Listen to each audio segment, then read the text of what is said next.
बड़कागांव जिस तरह से पकरी बरवाडी कोल खनन परियोजना से गुजर रहा है, वहाँ के विस्थापितों को न्याय कब मिलेगा? विस्थापन हमारे लिए बहुत बड़ा मुद्दा है और हम इस पर किसी भी तरह का कॉम्प्रोमाइज़ नहीं करने वाले।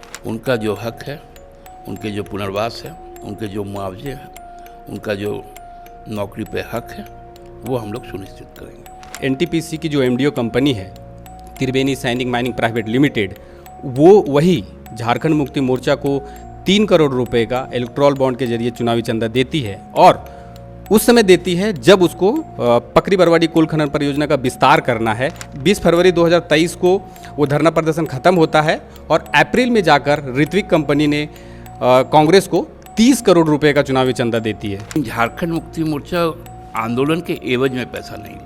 त्रिवेणी सैनिक माइनिंग प्राइवेट लिमिटेड को आप लोग जानते भी हैं कि कंपनी किस तरह से वहाँ काम कर रही है। ना शिक्षा है, ना रोजगार है, ना वहाँ पे बिजली है, ना पानी है। लोग अभी भी मुआवजा लेने को तैयार नहीं है। कहते हैं कि 2009 में सेक्शन 9 लगा हुआ है और अब मुआवजा अभी हमें दिया जा रहा है, हम उस मुआवजे को नहीं लेंगे। बड़कागांव में आए दिन बालू ट्रैक्टर से ढुलाई हो रही है, किसी भी घाट का नीलामी नहीं है। उससे झारखंड सरकार को अरबों रुपए का राजस्व का नुकसान हो रहा है। तो बालू पे लगाम क्यों नहीं लगा पा रही है सरकार? स्थितियाँ बदल गई हैं, चुनाव हो जाने दीजिए अभी, इसलिए हम लोग बहुत कुछ बोल नहीं पा रहे हैं।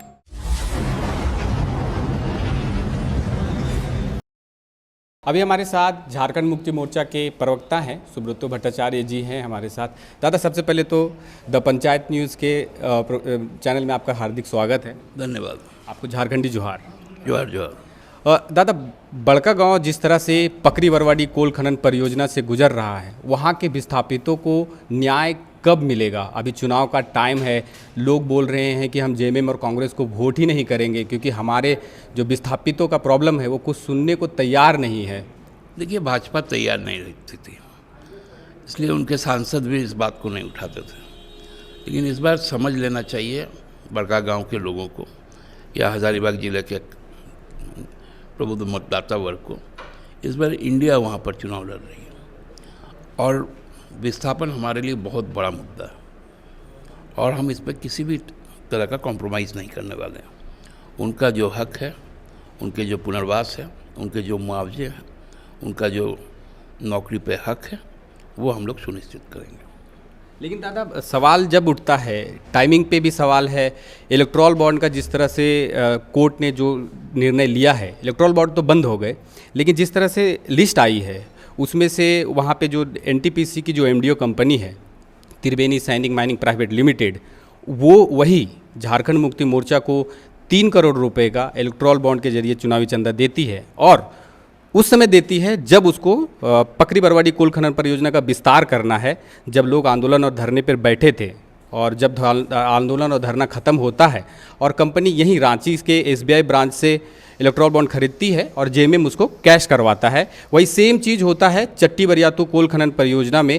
30 करोड़ रुपए का Ritwik project private limited Congress को चंदा देती है। वहाँ की जो स्थानीय विधायक है वो 60 दिनों तक धरने पे बैठी थी और धरना जैसे ही ख़त्म होता है, और टाइमिंग का सवाल इसके लिए हम कह रहे हैं कि 20 फरवरी 2023 को वो धरना प्रदर्शन ख़त्म होता है और अप्रैल में जाकर ऋत्विक कंपनी ने कांग्रेस को 30 करोड़ रुपए का चुनावी चंदा देती है।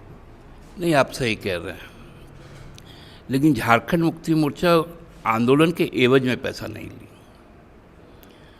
हमारी जो कमिटमेंट है वहाँ के लोगों के साथ, उनका विस्थापन जो हुआ है, उनका पुनर्वासन, उनकी नौकरी, उनका मुआवजा और उनका सम्मान, उसके साथ हम सौदा नहीं करेंगे। इलेक्ट्रल बॉन्ड का एक प्रोसेस था, वो सभी पार्टियों को मिला, हमको तो हंसने वाला भी नहीं मिला। हम यहाँ सबसे बड़े फोर्स हैं और मेरा टोटल इलेक्ट्रल बॉन्ड का डिक्लेरेशन आप लोग के सामने है।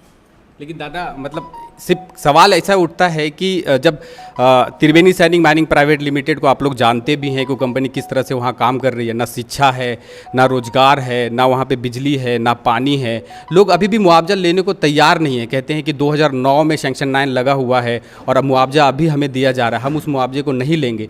ट्रिब्यूनल में पैसा डाल दिया जा रहा है, ट्रेजरी में पैसा डाल दिया जा रहा है और लोगों को प्रशासन लगाकर वहाँ की ज़मीनें खाली कराई जा रही है और कंपनी कहती है कि हम तो ट्रेजरी में पैसा दे दिए हैं, आप पैसा ले या ना ले, उसका साथ आप ही की प्रशासन वहाँ पे देती है।